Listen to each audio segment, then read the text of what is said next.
Breaking news, President-elect Donald Trump saying he will meet with intel officials as a result of President Obama's sanctions against Russia that were issued today.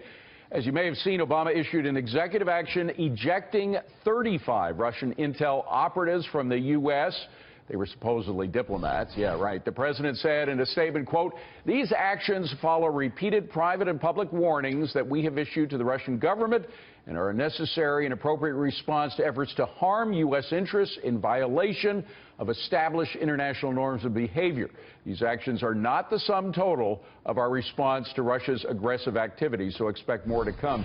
A spokesman for Russian President Vladimir Putin saying Moscow will consider retaliatory measures in response to the sanctions, so expect some U.S. diplomats to be kicked out of Russia. Joining me now, Fox News political analyst Tammy, foreign policy analyst Aramesh, and John Hart, former senior aide to Senator Tom Coburn. John Hart, first to you. We have this response from Donald Trump. He said, essentially, we have to move on, but I will meet with intel officials. To me, that's suggesting that he may change these policies once he comes into office. What do you think? Well, he should certainly review them. And I think this was the right response by the wrong administration. I think ideally President Obama should have handed this off to the incoming Trump team and let Trump handle it in consultation with Congress. But frankly, I think President-elect Trump is a little bit relieved by this action. It means he doesn't have to deal with this on day one.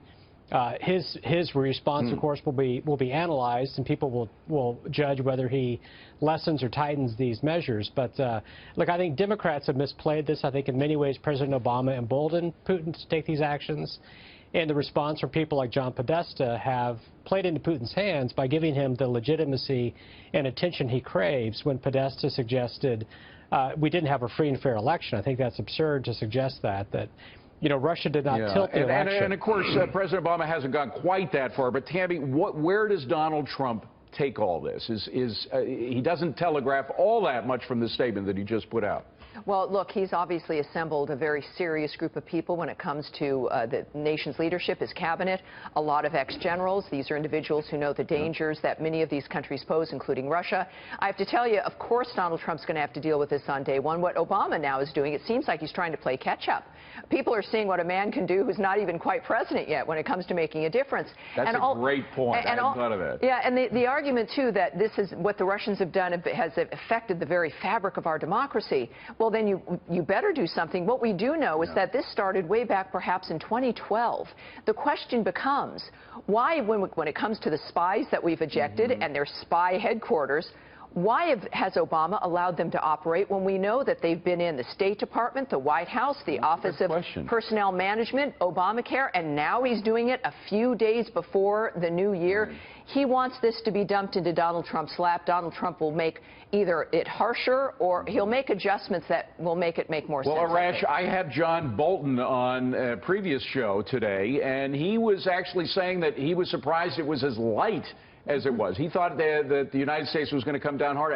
As Tammy said, if in fact this really affected one of our elections, which is a huge hacking policy on the part of Russia, if that happened, President Obama should have come down even harder on the Russians. What do you think?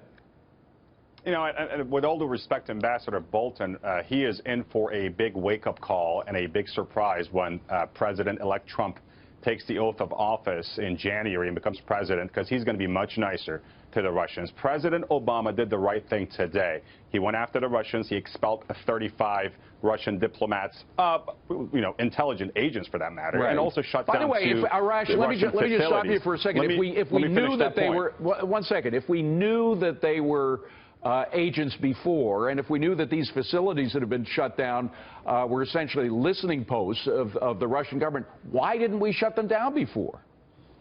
Because there's a thing called diplomatic immunity, and people who are familiar with intelligence operations, they know that people who go abroad, they actually operate under diplomatic immunity. I agree that they should have been kicked out. I think we should be much harsher on Russia, and it's really sad and rich at the same time. And it's really rich and sad at the same time to see that Republicans are willing to support anyone, including Putin, as long as they are opposing President Obama. But it's interesting that you support John Bolton, a Republican, on this issue. John Hart, do you think that the president should have come down harder on Russia, as both John Bolton and Arash think? Well, I think what he should have done is come down harder on Russia many years ago for its actions in Ukraine, its actions in Syria. So I think in some ways President Obama is trying to play catch-up with this action today.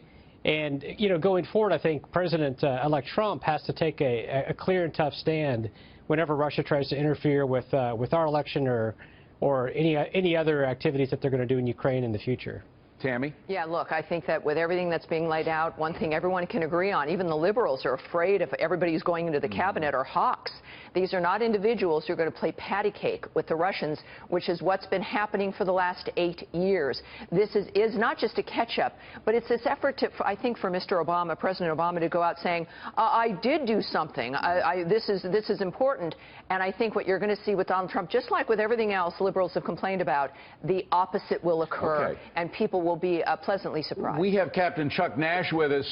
Captain Nash was here to talk about terrorism, which you will do a little later in the program and our preparedness for it. But Captain Nash, if in fact Russia was hacking us to interfere with our election, directly interfere with our election, that's cyber warfare. Doesn't that call for a response a little tougher than what we saw today? Well, I think the United States and a lot of people are trying to figure out what exactly is an act of war. We know what it is when kinetic things are involved. We know what it is when you put mines off of somebody's coast or mine their harbors. But when it comes to the whole cyber thing, we're still trying to figure that out. When you start interfering with elections, I mean, the United States certainly has never done that in South or Central America.